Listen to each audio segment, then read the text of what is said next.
L'hiver débarque en force cette année. La basilique de Fourvière s'est drapée d'un léger manteau de brume.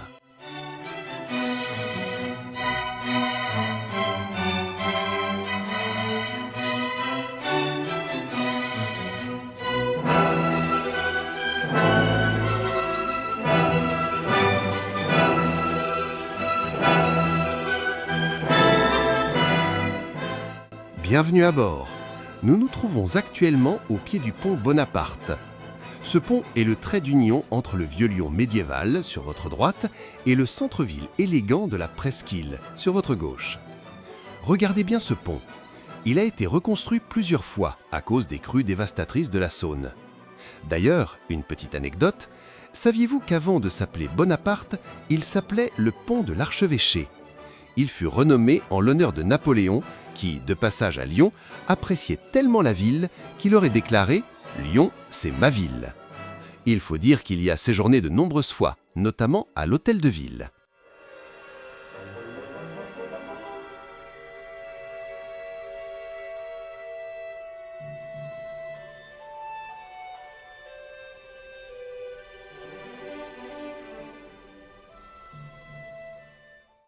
Sur ces quais, on trouvait autrefois de nombreux lavoirs. Les lavandières de Lyon, qu'on appelait les bugadières, y frottaient le linge à longueur de journée.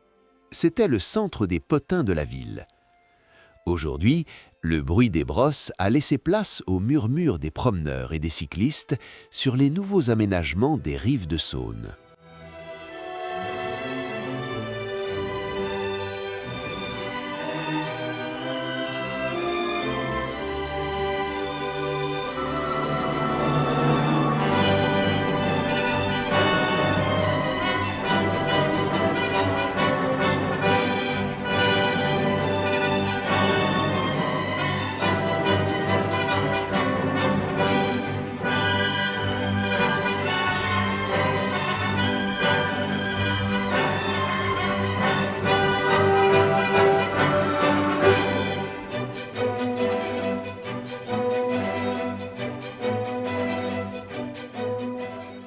Nous dépassons maintenant le pont Kitchener.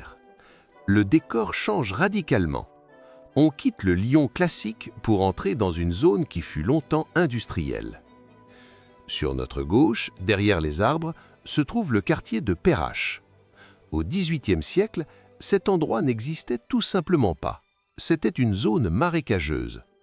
C'est l'ingénieur Antoine-Michel Perrache qui a eu l'idée folle de repousser le confluent plus au sud pour gagner du terrain sur l'eau. À l'époque, on le prenait pour un fou. Aujourd'hui, il a donné son nom à l'une des gares les plus actives de France.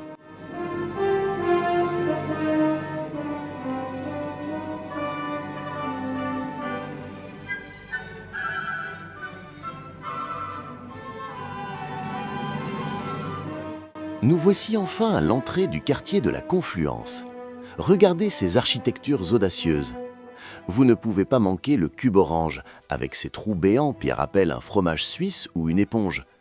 C'est ici que Lyon invente son futur. Là où se trouvaient autrefois des abattoirs et des usines, on trouve aujourd'hui des bâtiments écologiques et le spectaculaire musée des Confluences, ce vaisseau d'acier et de verre que vous apercevez au loin. C'est là que la Saône termine son voyage pour embrasser le Rhône.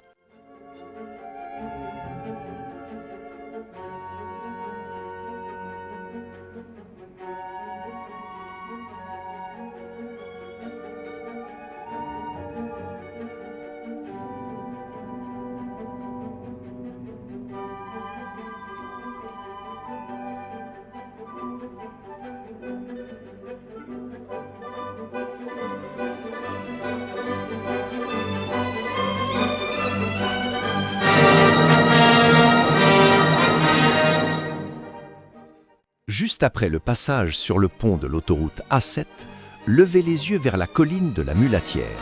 Vous y devinerez le chemin du Grappillon.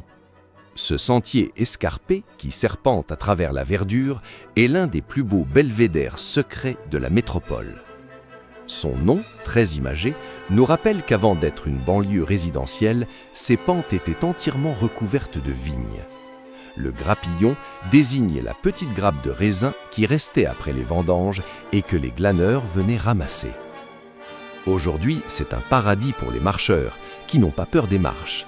En grimpant ce chemin, on profite d'une vue plongeante spectaculaire sur l'architecture futuriste du musée des Confluences et sur le mariage des deux fleuves, offrant un contraste saisissant entre la nature sauvage de la colline et le béton audacieux de la ville.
Construite entre la fin du XIe et le début du XIIe siècle, l'église Sainte-Foy se distingue notamment par son clocher roman. À l'origine orientée est-ouest, elle était entourée d'un rempart appelé Vintin, dont il reste aujourd'hui un pan situé à l'arrière de l'édifice.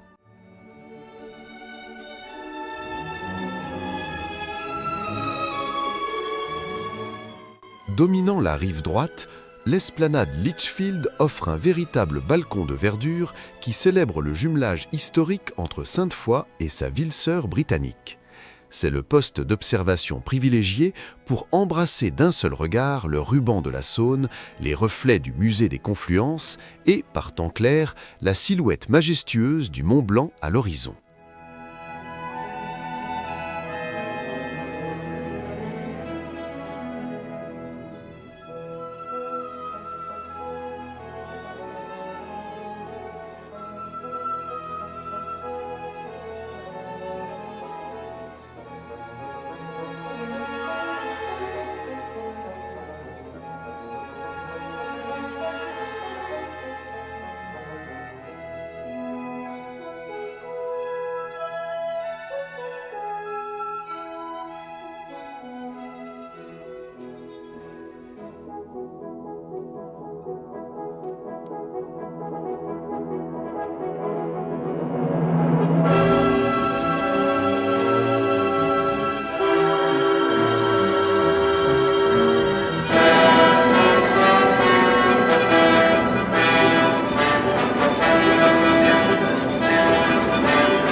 Depuis l'entrée du tunnel sous Fourvière, où nous avons visité les vestiges gallo-romains, le quai Fulchiron vous accueille avec ses hautes façades aux teintes ocre et terracotta qui donnent au quartier Saint-Georges des airs de petite Florence italienne.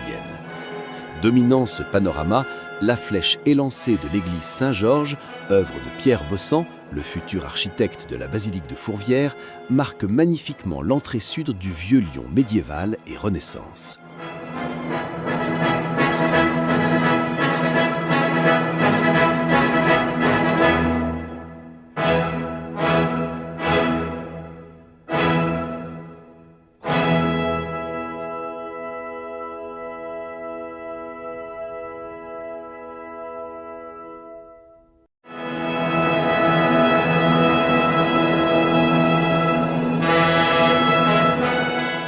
Dernier mètre de notre belle randonnée urbaine avant d'arriver à la place Bellecour, afin de boucler la boucle. Rue Édouard Herriot, où les retardataires s'empressent de trouver leurs cadeaux à mettre sous le sapin.